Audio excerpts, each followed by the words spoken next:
When I first drew the Freak Brothers, I was influenced by the Marx Brothers and the Three Stooges. I saw a film, double feature film one night with the Marx Brothers and another with the Three Stooges, and I thought I could do something like that, so I made a little film, and the first Freak Brothers strip was a publicity for this film.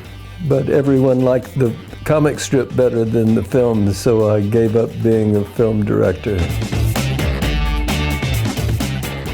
In Austin, Texas, where I lived at the time, there was a weekly leftist tabloid newspaper that I was in agreement with their editorial policy, but the paper was very boring looking, no pictures. I said, what you need is a comic strip, like big newspapers have comic strips to attract readers, so I'll do some Freak Brothers comics for this paper, and that's how they got started.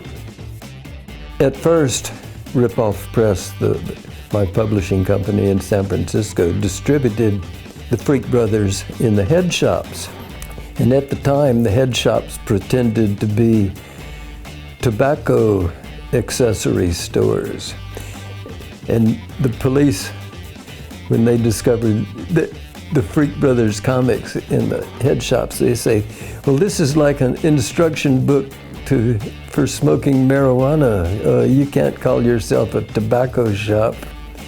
And so the head shops, who were making more profits from the pipes and things, quit selling the comic books.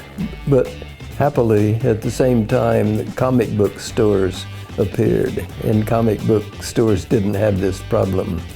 If they had customer complaints, they would hide the underground comics under the counter, and they were labeled for adults only, but there wasn't that problem of being marijuana propaganda.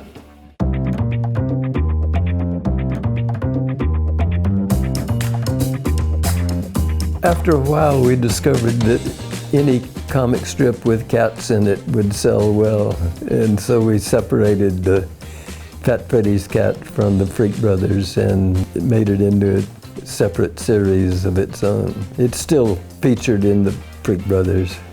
Garfield, as cutie as he is still one of the funnier strips in the daily newspapers. When people ask that question, I say, Fat Freddy's cat still has his balls.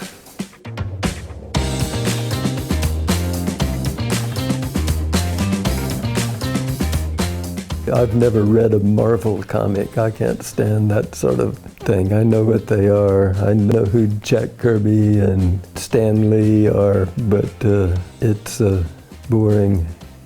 I read Superman when I was a kid, when he was just the old-fashioned Superman that could jump tall buildings in a single bound, and he was faster than a speeding bullet. But now he can do anything. Wonder Warthog. That was a parody of Superman and Batman that I started in 1961.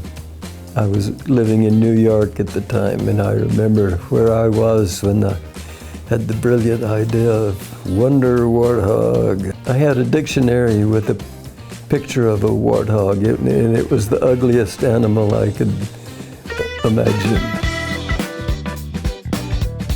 Fluide I never did very much for. Charlie Monsuel, I did some pages for, and Choron magazine, Echo des Savanes, les Freak Brothers et le Chat de Fat Freddy, qui ont paru en psychopathes sont très détaillés. J'étais très impressionné dans les années 60 par l'art de Robert Crumb qui, par exemple, en vue de la cité, il dessinait chaque fenêtre de chaque édifice avec tous les détails, un style obsessif. I hardly ever wrote in French. It had to be very simple. I would write in English and get other people to translate for me.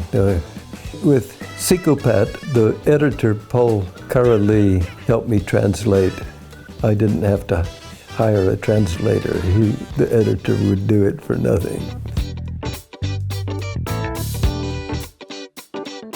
You might think that I'm very prolific when you see all the Freak Brothers and Fat Freddy's Cat and Wonder Warthog and Not Quite Dead comics, but in fact, that's just an accumulation over 70 years of work, so I'm not prolific like Robert Crumb is prolific. He has no problem drawing one page per day.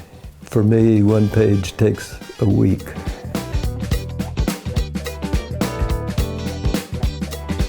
When I was in art school, the art teachers didn't teach me anything. They would look at my work and say, "Keep on drawing." And that was all they ever said. And they're right in a way. They could have taught me some things, but you don't learn anything unless you do it. And it's the actual drawing. You teach yourself by trial and error.